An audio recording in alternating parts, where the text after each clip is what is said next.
You play?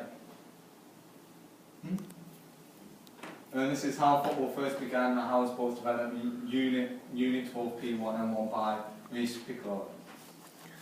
This is 47 BC. This was a sport in China which was called Kuju, which stands for kick the ball in the net. As you see, that image there is where they're kicking in the net. And this was also used in military training back in the day as well. Just got a bit on it and just basically sums it all. There's a quote there by Edward in the war. Just basically became increasingly concerned about the football that was distracting people at the time when he was preparing to go to war with Scotland. 1477, Edward was another strong opponent of football, but in 1477 he passed the law, what was basically that there was no person shall practice unfull games such as ice, quotes, football, and basically if they got caught to do that they would get deep punishments. The 50s, I can't pronounce this word, okay, so just bear with me. Can you just say it now? Agricultural. Yes. So actually, this is where the football wasn't really played, as there was more demand for food, as there was more people to feed. So this will mean that the workers that will have to work longer, so that was reducing their leisure time. So there was no time for football as they were working in them days, and obviously they needed more money to get a roof over their head and water. And there were just different classes which were called serfs, working class, skilled workers, and the lords, knights and kings, upper class. That was the people who had the peas to play football and that. Right, 1640 to 1658, all sports were banned, and if you got caught playing them on Sunday, you would be punished. As this was for regulation needs. This wasn't all bad, as this made people more passionate for sports. This was the start of the UK. 1880s, schools were made, and this where football was created. But some people playing sports that they use their feet. Others thought you should play with their hands. Okay? And this is where football and rugby were created. In 1870, the first goalkeeper started to pass the ball, which meant a little bit instructed. Obviously in them times they thought just picking it up was alright. So this, and they were also made another sport where you could use your hands, which was later on called rugby. Okay? 1846, all about industrial revolution, coming in a lot of people working in factories, but something called the Factory Act came in. This meant how long you can work for. So this is the travelling started to get better, so the more sports could be played at other venues around the UK. So these images here were back in the older days, the car. And this is the sort of factory you'd be working at, okay? So yeah, it don't look as good as you thought it would be nowadays.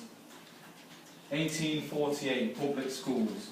A meeting in 1848 at Cambridge drew rules outlining the goal, kicks, throw-ins and goal line rights, all which are still included today.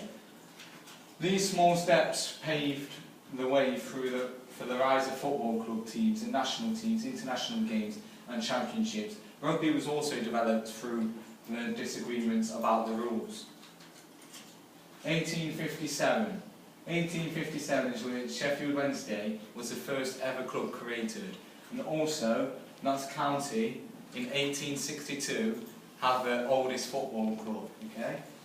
And in 1863, developmental, the FA started making venues for the more talented footballers, creating the amateur league, which is the Premier League as we know it now, which wasn't called that back in the day, which is a top league, and the players were better separated for not the ones who were not as good. The FA also brought into football the referees, then goalpost, crossbar, and the goal line, and the offside created. There were more rules and more rules coming into play. And in 1885, FA Leaguers, professionalism were made, and 1888 the Football League was introduced, and let me just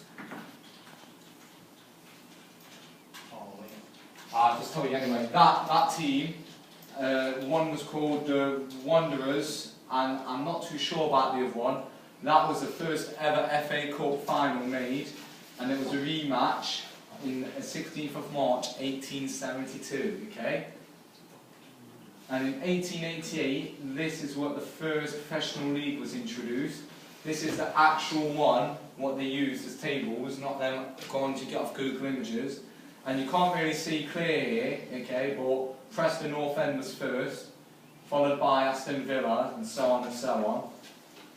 And in the 90s, the war, whilst the men were fighting, the women started to come together on Christmas Day, and they played football with the Germans, and just basically had a day without war, and just played, basically.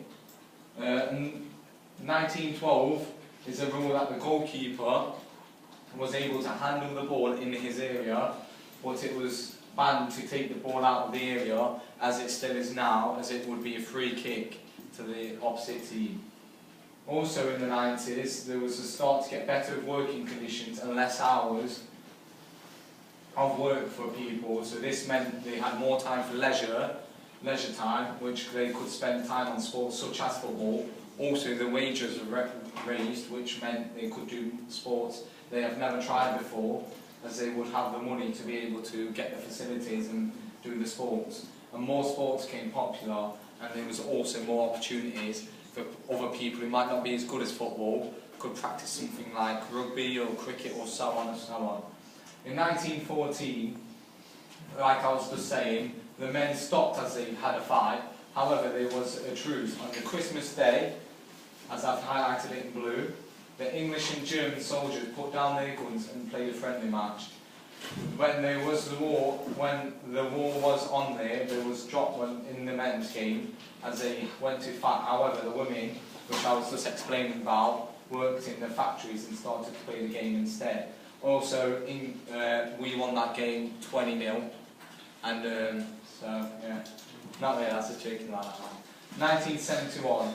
Though football was considered a male sport, it was not exactly played by men. Women have been involved in the game since the late 19th century, and it became increasingly popular during World War I, when women had taken on their jobs transiently done by men. Those in industrial labour regularly met to play, as the ladies team from Preston was one of the teams to compete in the national game against Paris. In the 2000s, today there has been massive improvements on technology, which has made a massive impact on sports. For example, in football there is goal line technology, which shows the referee if it's a goal or not, and that's in my image there. This was when the decision got put to the test on the first time, which is Chelsea v Hull, and it looked like it's gone over the line, but actually it's a not goal, so it's not crossed the line. And also, this also brought recording live TV, which made the sports more popular, as people could watch it any time. Also in the 2000s, they also made more sports for girls, such as football, which you see nowadays as more football teams, and also the English sport for women. Football became more popular day by day, as it's getting more people watching it on TV. In the 20th century, facilities have improved, technology's improved, transport's improved, funding's improved, more of a healthy lifestyle.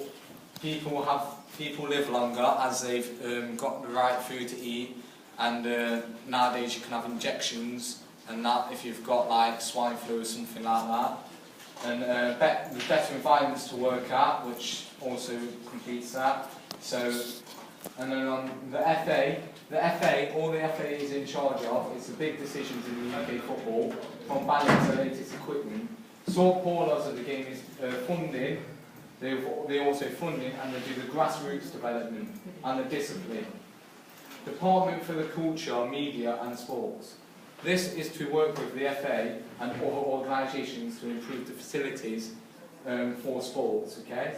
help make Britain the world's most creative and exciting place to live, visit and to do business. And the DCMS makes it easier for everyone to enjoy our national culture and play sport, to have access to the world-leading mobile and online communications.